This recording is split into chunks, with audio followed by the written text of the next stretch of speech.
Hey folks, Ray from Rainmaker.com here. So you have Garmin's newest running watch introduced at CES, the Garmin Forerunner 645 Music. Now technically there's actually two versions. There's a 645 and the 645 Music.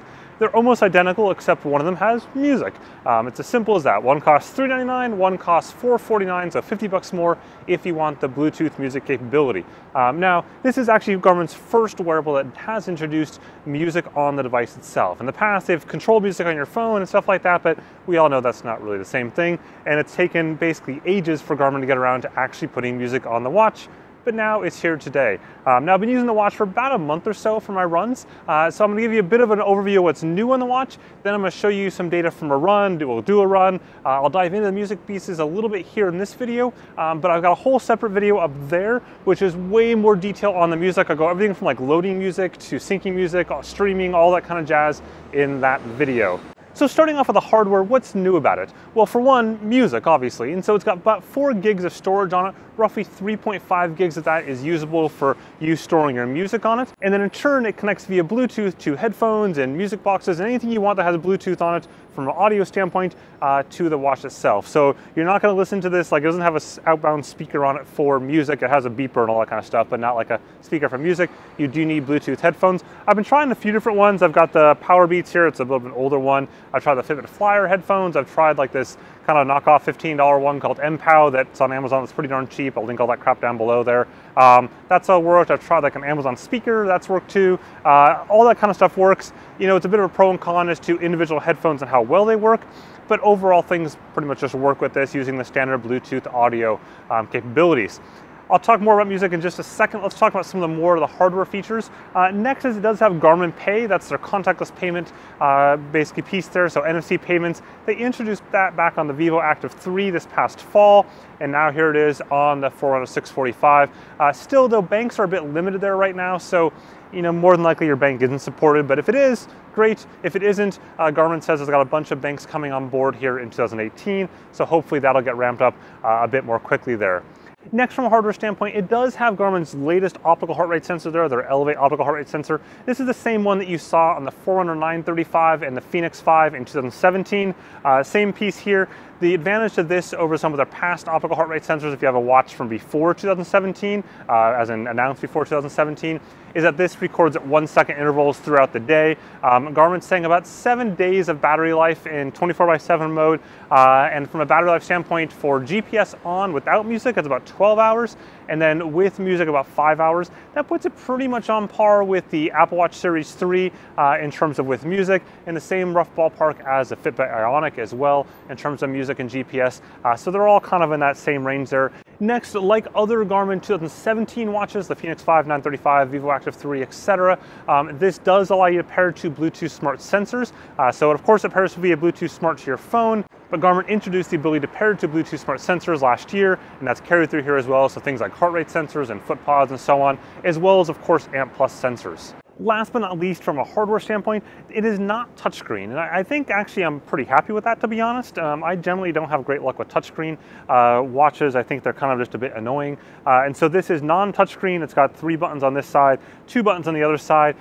You know, it's got that same silverish bezel that you see on the Vivo Active 3, but the way to tell them apart when you're from a distance is this simply has 5 buttons, and the Vivo Active 3 has 1 button. That is a change though from the Forerunner 630, which is this thing's older sibling. And that was touchscreen only. And it's funny because I went out and ran this morning with the 630 and haven't run with it in a long time. And man, it was so nice not having to use that touchscreen again. Like I was fumbling all over the place, and that's mostly because I haven't used it in a long time. But this is just so much faster for running, and it's easy if you have gloves on, all that kind of stuff.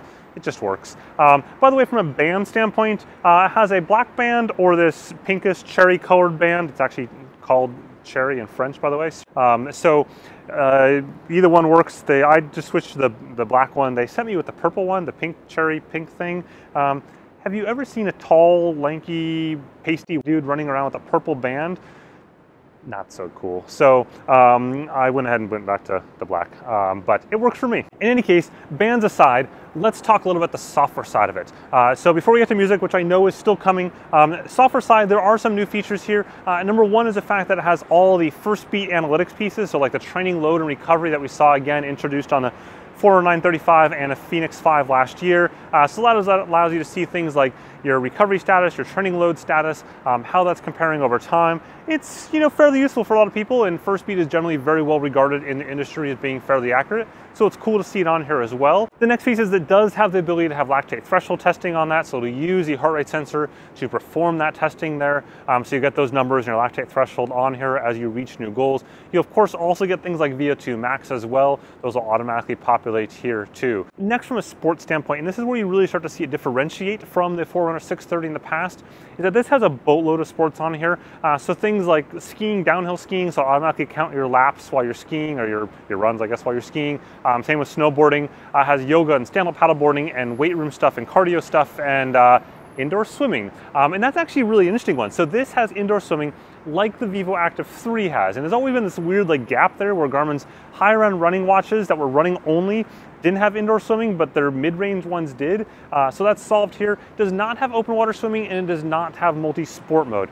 And that's really important to understand. If you compare this to the Garmin Forerunner 935 or the Phoenix 5, they are very, very similar. It's basically the same code base behind the scenes, except this is kind of had a few features removed. So it does not have, again, the outdoor open water swimming, does not have multi-sport mode, and does not have some of the more advanced navigation pieces of the 935 and the Phoenix 5. You can, though, run a course on this, which is something you could not do in the 630. In the 630, you could download a course to it, but it would only track your pace and not actually give you a breadcrumb trail, whereas this thing will track your breadcrumb trail, or show you breadcrumb trail. Sherpa doesn't have mapping on it, but it does have a little breadcrumb trail thingy that you can follow along, which is better than nothing. Also, two other things it does have is one, it has the HRV stress. So basically the heart rate stress piece app on there that you saw on some of the watches from last year. It also has the latest version of Connect IQ. So unlike the 630, which has hit some like the roadblocks there, this will work with Garmin's running power app, their thing they just released a couple months ago, I guess now. So that's something really positive there if you wanted to use the running pod, the RD pod, sorry, with the running power app that Garmin has. That's a lot cheaper than going to something like Stride or RunScribe. And of course, there's a whole debate on which one's accurate, but that's a separate video and a separate post and all that kind of stuff. But you can do that here if you want to. And finally on the software front, it does have Strava Live segments on it, which again, the 630 did not have there. So that's something if you want to compete against Strava Live segments for running or cycling, it'll automatically download your segments to this, and you can go ahead and just see how you're competing in real time on the watch itself. Now, one more final hardware note before we talk about music. It does use the same charger as the 630, but not quite. It looks identical from the exterior, but inside Garmin had to revamp that because it wasn't carrying enough amperage basically to transfer music to the watch. If you plug in an old charger from a 630 to this, it will charge the device, but you can't transfer anything. And that's something I sort of found out the hard way when I lost the charger for this, and it was a sad panda moment. But anyways, FYI on that.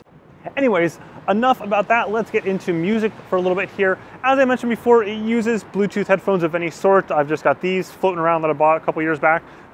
You can access music in one of two modes. One is when you're just standing around not working out, like I am right now, and then two is when you're working out. It goes to the same page, but they're both available to you, so if you just want to be riding the train or the bus to work, you can listen to music that way, as you can in a run as well. So the way it works is you go ahead down to the widget page for music. So you just simply press the down arrow there, and you get to the widget page for music, and once you're on that page, it'll show you the current song playing. In this case, it's paused. But if I hold down the upper right-hand button there, it goes into the music controls menu. And this is where you can go ahead and basically change what's going on with the music settings. So up at the top, I can manage my music providers. And what's cool here is that Garmin has this concept called providers, where basically different providers of music can plug into there. So right now, that's iHeartRadio, that's Deezer, and their own music that you transfer onto it, not their own, your own music that you transfer onto it. So MP3s, podcasts, audiobooks, all that kind of stuff. That's all here in providers.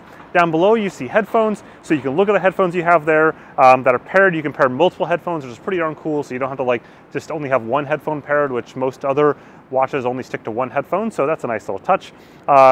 And then going back in, you have the source of the music for what you're going to play right now. So in this case, I'm going with my music, but you can see iHeartRadio down below there. I can also control music on my phone if I wanted to as well, so that still is an option there. But if I go into my music, I can see what's playing right now. I can play all songs, playlist, artists, and so on, just like you would expect normally. Going back out to the manage page there, I can change my volume. I can go and press play there once I've turned on my headphones, and then I can skip songs, repeat songs, and shuffle songs, and so on. And it all works pretty darn well. So if I go ahead and turn on my headphones right here, let me find that little button. There we go. Okay, now they're showing us on, and then let's see if it connects. There we go, it automatically shows connecting, and I can press play, and now it's playing, and you can't hear that obviously, but I can. And even if you could hear it, hello from Adele, then YouTube would whack me with a copyright violation. So not gonna do that right now, but I promise you it is playing. If I listen carefully, all of the Adele-ness is happening right now. So that's kind of the super quick overview. Again, it does support iHeartRadio streaming and Deezer. No Spotify, no Pandora. Garmin says they're trying to get others on board, but I mean, Spotify is kind of like the sacred cow out there that everyone wants on board, and only right now Samsung has on their devices, and only kind of like barely. So it's something that everyone wants, but no one's even getting it. So if that happens, that would be awesome. Obviously Garmin's talking to the people they've said, but it's just a matter of companies going to them. With that music provider model though, they can plug other people in really, really easily, so that is pretty cool. And I actually like that. Having played with it a little bit, it makes a lot more sense than some other watches where you have to go in and out of different apps. So like if you wanted Pandora, you have to go to the Pandora app and then come back out again, and this just works really, really well. Also, when you're running with this, if you're in a workout, all that same kind of stuff is there, identical. You can hold down the bottom left-hand button there to access the quick controls of the same music page. And also while you're running, it'll give you things like lap status and stuff like that as you're going along. So if I press a lap button or if an auto lap happens, it'll go ahead and in my ear tell me the current pace, the current time. You can configure all these things in the mobile Garmin Connect app on the watch. Speaking of running, I just got back from a run a little bit ago here, and like I said, I've been running with it for about a month or so now. What I want to do is I want to kind of show you, obviously you can see right now on the screen what it looks like while I'm running, but I want to show you the data from that. That's far more important than just seeing the watch itself, because we've all seen watches before and what it looks like. It's all the same there as past Garmin watches, but I want to look at accuracy of heart rate and accuracy of GPS data. Keep in mind this is beta software still. Garmin's looking to ship this thing by the end of the month, so things could change a little bit. They'll probably fix some little quirks that I've seen here and there. Okay, here we are in 60 seconds or less, a quick look at heart rate and GPS accuracy. This is comparing it to the Wahoo Ticker X as well as the Wahoo Ticker Fit, which is their new optical heart rate sensor, and the Ticker X is the chest sensor there.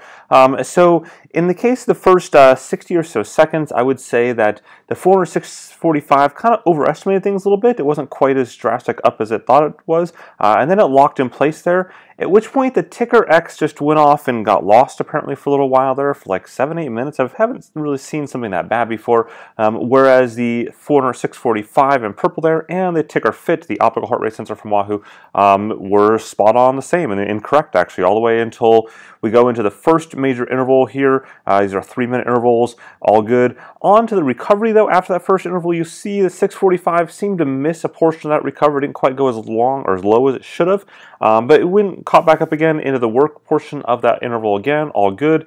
Again, it lost the recovery on the rest portion there, and then back into the work was fine. Those little bumps there you see are the Ticker X chest strap. Not quite sure what's going on there. On that third interval coming off that, no problems from all the devices. Going into the next one, things look really good on the 645 as well as the Ticker Fit, and coming off that, no problems as well.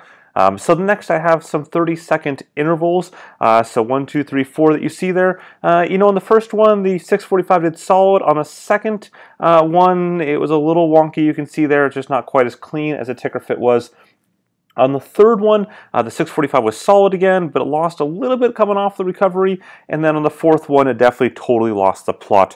You know, I've done this similar workout a few times now, and most of the time it does a little bit better on these final intervals, but not always. It's kind of been a little mixed bag. Again, keep in mind this is beta and things are bound to change some. Okay, so looking at the GPS portion here, what you see that this is the starting area, and for whatever weird reason, the 645 kind of went swimming for a little bit here in the first little section. And I've done this section like, I don't know, half a dozen or more times, maybe a dozen times in this past week, and I've never had any problems on any of the units except this one run.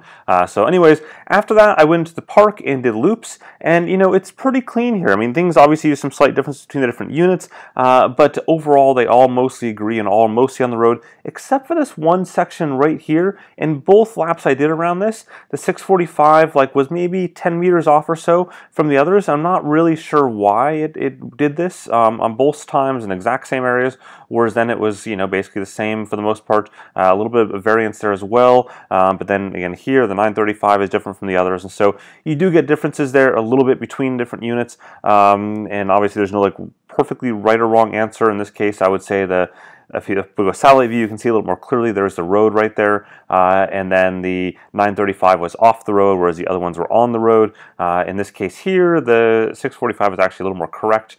So anyways, overall pretty similar, pretty good, minus though this initial section here where it all went wonky, and then some of this here where it's a bit in the grass. Hopefully that's something that Garmin can finalize and fix before the final version later on this month, likely just through software updates and stuff like that.